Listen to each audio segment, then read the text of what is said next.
Hey everyone, welcome back to the channel. Let's take a look at Paldean Fates now that it's been out for 6 months since its release. Let's see how these things have been doing and if it's time to pick them up. Usually my rule of thumb is wait 6 months or wait to see a 30 to 50% drop from the highs and see the price flatline on TCG Player as a good sign to pick them up.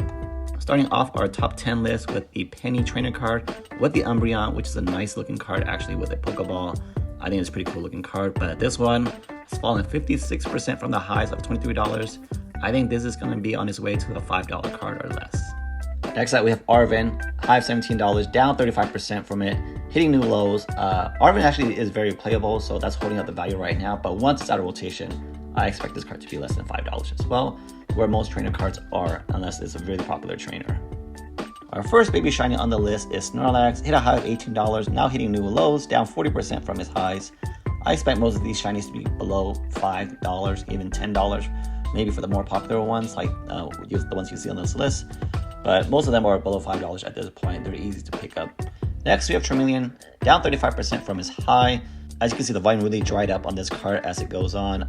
So I expect this card to be eventually trickling down to lower lows in the long run. Next, we have Charmander, which is actually holding up very well. Just a small 30% drop, which is very similar to the 151 video I just posted, where a lot of Kanto starters are just holding up very well because they're the most popular Pokemons out there. So holding currently at $22, which is still above its release date price, but it might be because it's playable with the Charizard deck. I don't know if this is the version they use, but I think once the Charizard deck is no longer as valuable, it might go down in value just because there won't be need for 3 or 4 copies of it. Next up, the most expensive baby shiny out there is the shiny Pikachu, but it hit its low actually right after release of $26. Then demand just shot up crazy high for it, hit a high of $46, now down 43%, which is a good thing to see. It's gradually going down. It still hasn't flatlined, so I think it has more room to fall, probably over 50%. So I can see it back to its release date price, or even below that. Low of 26 is probably where it's going to get to eventually, and even lower. We'll see. I think Paldean Fates is pretty easy to pull, and if people enjoy opening it, I think the price will keep going. Next up, we have Iono, the biggest loser in this set, down 65% from its high, which is pretty much release day price, and now hitting new lows today. So this one probably is going to just keep trickling down to new lows. I don't know what the low is going to be, maybe in the teens, because there's a lot of versions of Iono out there now at this point, and even though it's very playable, you don't need to grab this one. If it's not the cheapest version, you can just grab the milk carton version. Next up, we have my personal favorite card in this set, the Shiny Gardevoir. I think it's a beautiful looking card, can't wait to pick it up. Had same release date price as Iono, but this one actually is holding up extremely well, only 32% drop from its high. So hopefully it could drop a little more, but it looks like it's holding very steady around this price. Hopefully when the players offload Gardevoir, this is going to be a card that goes down a little more in value.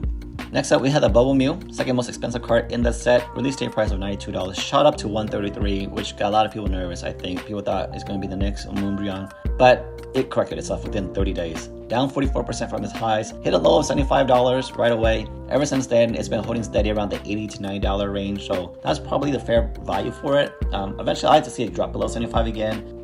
Volume for this one is still holding pretty steady, so a lot of people are in love with this card, but you can actually get this card for less and with better texture if you look at the Japanese version. I'll actually leave a link below so you can take a look at it. If you don't already own it, I could consider the Japanese version, just because the bubble texture really sticks out in the Japanese version. And the top chase card in this set is the Shiny Terra Charizard. Massive release date price, right? $200 plus I was seeing, but also at the same time, massive drop, over 44% drop. Hit a low of 103 after a high of 184. That's an average. It's been flat ever since, which is a great thing to see. That's what I like to see. Massive drop, flat line. Gives you plenty of time to pick up this card at a great price. As you can see, overall, Paldean Fates easy pull rate sealed its fate pretty early. A lot of these cards drop 35, 40% immediately within 30 days upon release. So long run, I don't think these cards will hold value just because it's so easy to pull.